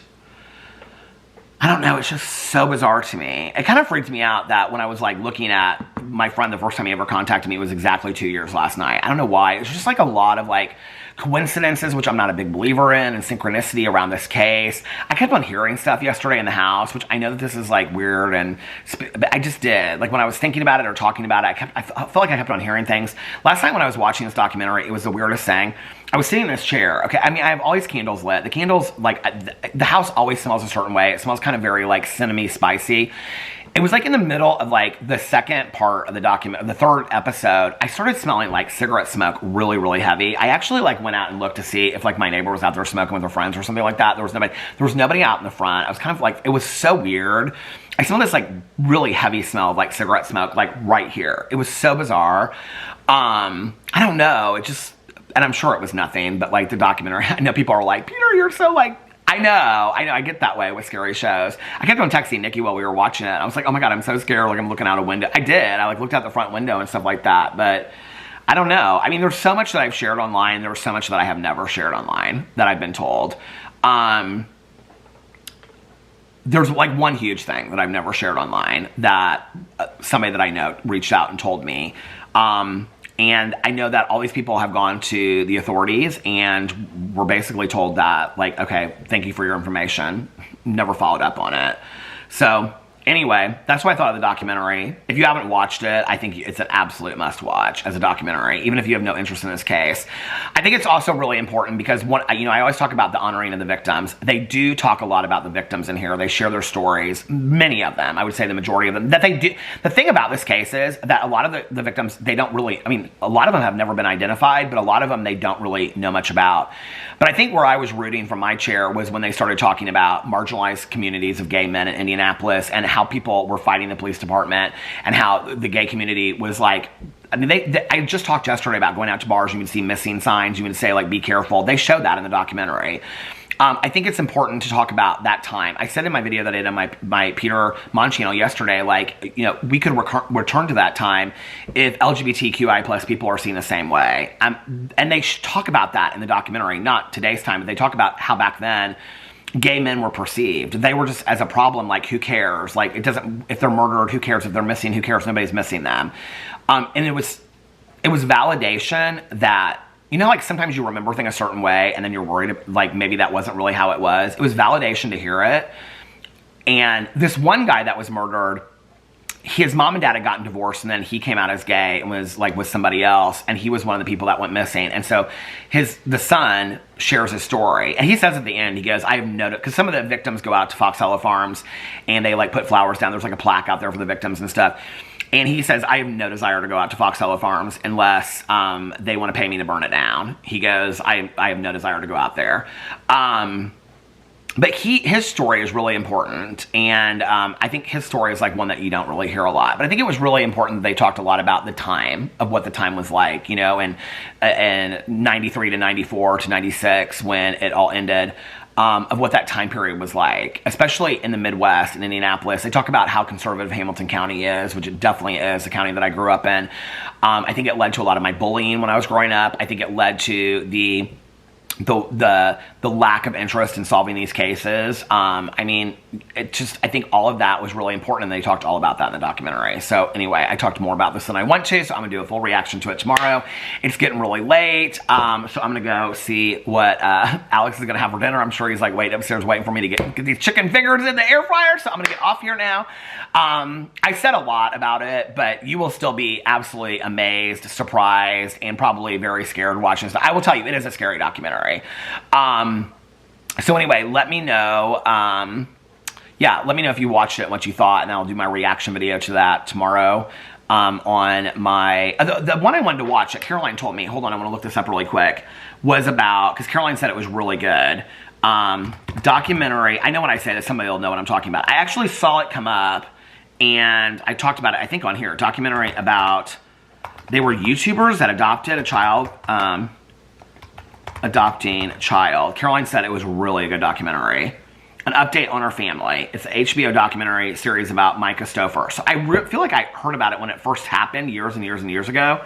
Yeah, Update on Our Family. I don't know. I think she said it was 3 parts. So I'm going to probably watch that tonight and finish season 1 of Snow Girl, because I didn't finish that, on Our Family. But I want to tell you guys where this is at in case this is more up your alley. Caroline said it was really good. Documentary, okay. It's on Max now, also Hulu with premium subscription. And I think she says 3 episodes. Does it say here how many episodes? Oh, yep, 3 episodes. And they're all out now. So I'm gonna watch that tonight. Anyway, all right, whew. I hope that you guys are having a magically amazing Wednesday. If nobody else has told you this today, I love you, and I will see you guys tomorrow on many of my channels. I love you guys, and I'll see you then. Bye. Love you. Happy birthday, Lena.